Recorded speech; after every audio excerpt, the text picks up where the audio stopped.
Hello friends, আমি আকাশ। তোমরা দেখছো আকাশ 20 আমার সঙ্গে। তো আজকেও নিয়ে এলাম গরম গরম টেক নিউজ, একদম খাস্তা খবর আছে, দারুণ দারুণ খবর আছে। আমি আশা রাখবো তোমরা পুরো ভিডিওটাকে মন দিয়ে দেখো।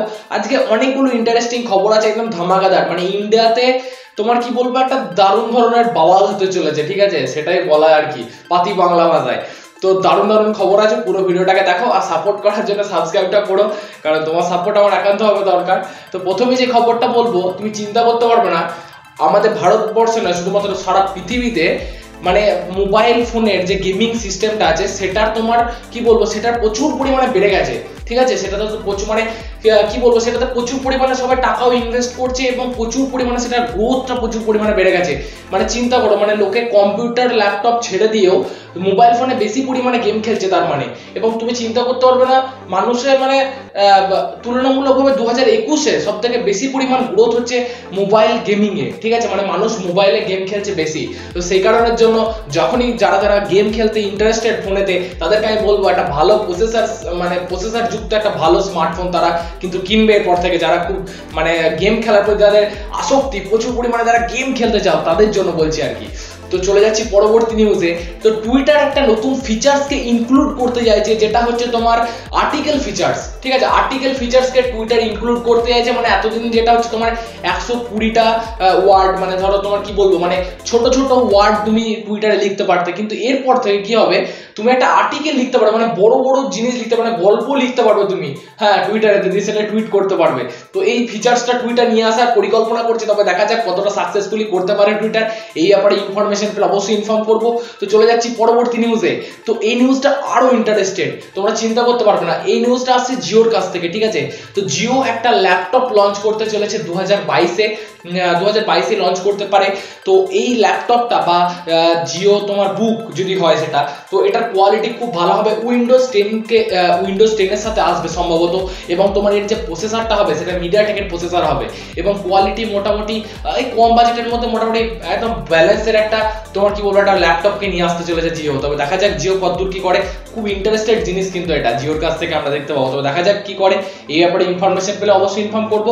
তো চলে যাচ্ছি পরবর্তী নিউজে। তো অ্যাপেল একটা নতুন টেকনোলজির সাথে কাজ করছে। এতদিন তোমরা অ্যাপেলের ল্যাপটপ দেখলে, ঠিক আছে? অ্যাপেলের তোমরা ফোন দেখেছো, স্মার্ট ওয়াচ দেখেছো, সমস্ত অনেক রকমের অ্যাপেল কাজ করেছে। আবার একটা নতুন টেকনোলজির সাথে কাজ করছে, এটা হচ্ছে অ্যাপেল কার। তো সেটা আই কারও হতে পারে, অ্যাপেল আই কার, যেমন হচ্ছে আইফোন, সেরকম অ্যাপেল আই কারও হতে পারে। তবে নামটা এখনো পর্যন্ত জানি না কি হবে।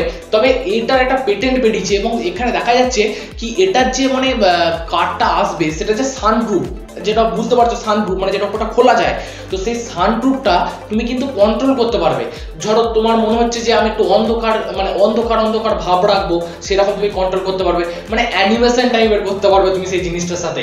মানে একটা ইন্টারেস্টিং টেকনোলজিকে ইউজ করছে। এবং তারপরে হয়তো অন্যান্য যে সমস্ত হুন্ডাই বলো, সুজুকি বলো, তারা হয়তো এই জিনিসগুলোকে অ্যাপ্লাই করবে। তবে দেখা যাক, যেহেতু নতুন টেকনোলজির সাথে কাজ করছে বলে একটা ইন্টারেস্টিং জিনিস বলে তোমাদেরকে আমি শেয়ার করলাম জিনিসটা। তো চলে যাচ্ছি পরবর্তী নিউজে। তো স্যামসাং গ্যালাক্সি A33 5G এবং A53 5G নামে দুটো ফোনকে ইন্ডিয়ার মার্কেটে লঞ্চ করার কথা ভাবছে। এবং তোমার আরেকটা ফোন যেটা তোমার BIS এ লিস্ট হয়েছে ইন্ডিয়াতে লঞ্চ করার জন্য, যেটা হচ্ছে A73, ঠিক আছে? এটাও 5G ফোন হবে, এটাও লঞ্চ করার পরিকল্পনা করছে স্যামসাং। তবে এখন জানি না, তবে A33 এবং A53 এই দুটো ফোন কিন্তু লঞ্চ করার প্রবল সম্ভাবনা আছে স্যামসাং এর তরফ থেকে। তবে দেখা যাক স্যামসাং কতদূর কি করে। কিন্তু স্যামসাংকে লঞ্চ করার আগে এই জিনিসটা মাথায় রাখতে হবে যে স্যামসাংকে কিন্তু রিয়েলমি বিট করেছে। মানে রিয়েলমি স্যামসাংকে পিছনে ফেলে এগিয়ে যাচ্ছে। তো স্যামসাংকে কিন্তু এবার সেরকম ভাবে কাজ করে ইন্ডিয়া কেন, সমস্ত জায়গাতেই ফোন লঞ্চ করতে হবে এবং তার মার্কেটটাকে বাড়াতে হবে। কারণ একটা পপুলার কোম্পানি, বহুত দিনকার পুরনো কোম্পানি, কোয়ালিটিও খুব ভালো থাকে স্যামসাং এর। কিন্তু জানি না কেন রিয়েলমি সেটাকে পিছিয়ে এগিয়ে চলে গেল। তবে দেখা যাক স্যামসাং কি করে, এই ব্যাপারে মানে ইনফরমেশন পেলে অবশ্যই ইনফর্ম করবো। তো চলে যাচ্ছি পরবর্তী নিউজে। তো OnePlus Nord C2 Lite, চিন্তা করো কত বড় নাম, OnePlus Nord C2 Lite। তো এটা 20,000 টাকার নিচে এই ফোনটা সম্ভবত OnePlus নিয়ে আসতে চলেছে। এবং এখানে স্ন্যাপড্রাগন 695 প্রসেসর হবে, 5G প্রসেসর। এবং এর ক্যামেরাটা তোমার একটা পেটেন্টের মতো বেরিয়েছে, সেই ক্যামেরাটা তোমার ল্যাক হয়েছে, রেন্ডারটা ল্যাক হয়েছে, যেটা হচ্ছে তোমার 64+2+2 তিনটে ক্যামেরা থাকবে। তো আমার বলা বাটে 64 মেগাপিক্সেলটা তো একদম পারফেক্ট আছে, ঠিক আছে, বাট দুটো আবার 2 মেগাপিক্সেল এটাকে দিয়ে ক্যালো করার কোনো দরকার ছিল না। তবে জানি না OnePlus কি বুঝেছে, তবে এলেই বোঝা যাবে কি মানে কি ব্যাপার স্যাপার আর কি। তো এই ব্যাপারে ইনফরমেশন পেলেও ইনফর্ম করব। তো চলে যাচ্ছি পরবর্তী নিউজে। তো Vivo T1 5G এই নামে মানে T সিরিজের নতুন ফোন 5G, তো এই ফোনটা তোমার ইন্ডিয়ান মার্কেটে ভিভো লঞ্চ করার কথা ভাবছে এবং এটার কিছু কিছু স্পেসিফিকেশন ল্যাক হয়েছে। 6.58 ইঞ্চি তোমার ডিসপ্লে হবে, ঠিক আছে, 6.58 ইঞ্চি ডিসপ্লে হবে এবং তোমার এটা হচ্ছে FHD প্লাস IPS ডিসপ্লে হবে, LCD ডিসপ্লে এবং 120 Hz রিফ্রেশ রেট হবে, 50 মেগাপিক্সেলের 3টে ক্যামেরা থাকবে। হ্যাঁ, তো এরকম আজ 5000 mAh ব্যাটারি হতে পারে। হ্যাঁ, তবে দেখা যাক ভিভো কতদূর কি করে। তো এই ব্যাপারে ইনফরমেশন পেলে অবশ্যই ইনফর্ম করব। তো চলে যাচ্ছি পরবর্তী নিউজে। EQ9 সিরিজ, যেটা তোমার একটা এতদিন ধরে একটা কি বলবো, এতদিন ধরে একটা তোমার মানে বিরাট একটা কিউরিসিটি চলছিল EQ9 কে নিয়ে। EQ9, হ্যাঁ, EQ9 কবে আসবে না আসবে, তো ফাইনালি এর প্রাইসটাও ল্যাক হয়েছে। একটা তোমার বেস ভেরিয়েন্ট আসবে যেটা হচ্ছে EQ9 SE, একটা হচ্ছে EQ9 আর একটা হচ্ছে EQ9 Pro, এই তিনটে মডেল আসবে। তিনটে মডেলে 3 রকমের প্রসেসর। তো EQ9 SE এটাতে তোমার স্ন্যাপড্রাগনের 888 প্রসেসর থাকবে এবং EQ9S তোমার EQ9 যেটা সেটা তোমার স্ন্যাপড্রাগন 888 প্লাস প্রসেসর থাকবে এবং 9 Proটা যেটা সেটাতে থাকবে স্ন্যাপড্রাগন 8 Gen 1 প্রসেসর।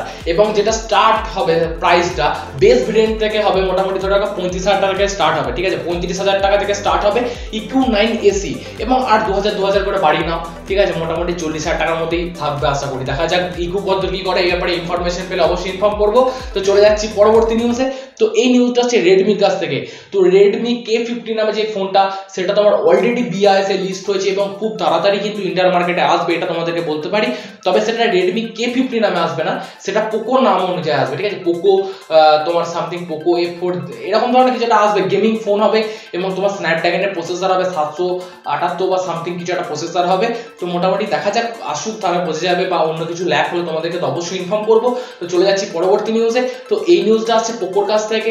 পোকো তোমার আর একটা ফোনের উপর কাজ করছে, এটা হচ্ছে পোকো M4 Pro 5G। তো এটা 5G ফোন হবে, এটাও তোমার ইন্ডিয়ান মার্কেটে আসার প্রবল চান্স আছে পোকোর, ঠিক আছে, এবং খুব ভালো কোয়ালিটির সাথে আসবে আশা রাখবো। তো পোকোর মোটামুটি দুটো ফোন তোমরা দেখতে পাবে ইন্ডিয়ান মার্কেটে, একটা হচ্ছে K50 তোমার একটা ভেরিয়েন্ট আর একটা হচ্ছে পোকো M4 Pro 5G। তো এটাও মোটামুটি কোয়ালিটি ভালো হবে। তবে দেখা যাক পোকো বা শাওমি কতদূর কি করে, এই ব্যাপারে ইনফরমেশন পেলে অবশ্যই ইনফর্ম করবো। তো এই যে এতগুলো টেক নিউজ বললাম আজকে, এতগুলো টেক নিউজ বললাম, কোন টেক নিউজটা তোমার সব থেকে বেশি ভালো লেগেছে কমেন্ট করে জানাবে। আর ভিডিওটা ভালো লাগলে লাইক এবং শেয়ার দুটো করবে। আর তো অবশ্যই কমেন্ট করে জানাবে যে তোমার কোন টেক নিউজটা বেশি ভালো লেগেছে এবং কমেন্ট করে আমাকে তুমি সাজেস্ট করবে যে কোন ধরনের ভিডিও তুমি চাইছো। তো এই জিনিসটাও করো, ঠিক আছে। আর সাপোর্ট করার জন্য সাবস্ক্রাইবটা করো, কারণ তোমার সাপোর্ট আমার একান্ত হবে দরকার। আমি চাই তুমি সাপোর্ট করো, কোলাবোরেশনটা ঠিক হবে, বন্ডিংটা ভালো হবে এবং বন্ডিং ভালো হলে আমি তোমাদের জন্য আরো অনেক কিছু করতে পারবো। ভবিষ্যতে অনেক ধরনের আমার ইচ্ছা আছে, অনেক কিছু করা তোমাদেরকে নিয়ে করার ইচ্ছা আছে। তবে দেখা যাক, তোমাদের সাপোর্ট ছাড়া আমি তো করতে পারবো না, তোমার সাপোর্ট একান্ত হবে দরকার। তো কালকে আরো দুটো ভিডিওর সাথে তোমার সাথে দেখা হবে। ততক্ষণের জন্য সুস্থ থাকো, একদম মাইন্ড একদম ঠিক করে একদম রাখো, মোটামুটি কোনো টেনশনের কোনো কারণ নেই, দুনিয়া খুব ভালোই চলছে এবং চলবে, ঠিক আছে। তো কালকে দেখা হচ্ছে, ততক্ষণের জন্য সুস্থ থাকো। এখনকার মতো আসছি, নমস্কার।